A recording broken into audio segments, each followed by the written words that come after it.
এবারের miss universe প্রতিযোগিতায় সব আলো টেনে নিয়েছেন বাংলাদেশের মেয়ে মিথিলা আর ফিলিপাইনের প্রতিযোগী মানালো।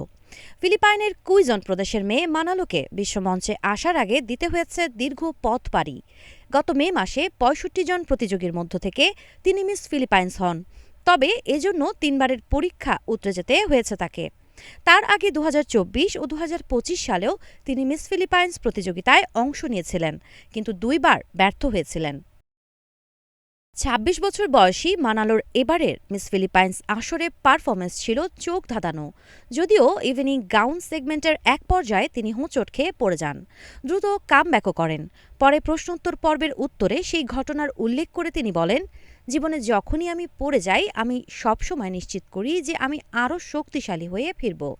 আর মিস ফিলিপাইন্স মুকুট চলতি বছর মারা যাওয়া দাদিকে উৎসর্গ করেছিলেন মানালো। মানালো কয়েক বছর ধরেই এই ধরনের প্রতিযোগিতায় অংশ নিচ্ছেন। শিশু বয়সেই তিনি স্থানীয় প্রতিযোগিতায় অংশ নেন। সেই প্রতিযোগিতা থেকে আসা অর্থ দিয়ে তিনি পড়াশোনার খরচ এবং পরিবারকে সহায়তা করতেন। আর মিস ফিলিপাইন হওয়ার দৌড়কে তিনি শিশু বয়সে করা যাত্রার চূড়ান্ত পরিণতি হিসেবে তুলে ধরেন। চলতি বছরের মিস ফিলিপাইনের দৌড়ে অংশ নেওয়া মানালোর জন্য ছিল খুব কঠিন, কারণ প্রতিযোগিতা শুরুর মাত্র এক মাস আগে যাকে আইডল অনুপ্রেরণা মনে করতেন সেই দাদি পৃথিবী ছেড়ে চলে যান। তবে সেই শোক তাকে বেশিদিন বিপর্যস্ত করে রাখতে পারেনি। এক সময় সেই শোককে তিনি শক্তিতে রূপান্তর করেন। তার স্বাক্ষরও রাখেন চূড়ান্ত পর্বের প্রশ্নোত্তর পর্বে। প্রিয়জন হারানোর বেদনাকে তুলে ধরে তিনি দর্শকদের হৃদয় জয় করে নেন। আতিসা মানালো জনপ্রিয় action role playing game Hogwarts লিগ্যাসির ভীষণ ভক্ত। একবার তিনি একটু ঘুম আর অল্প খাবার নিয়ে টানা ৩ দিন এই গেম খেলেছিলেন। এক সাক্ষাৎকারে তিনি বলেছিলেন, সাধারণত সুন্দরী নারীরা নাকি এই গেম খেলেন না।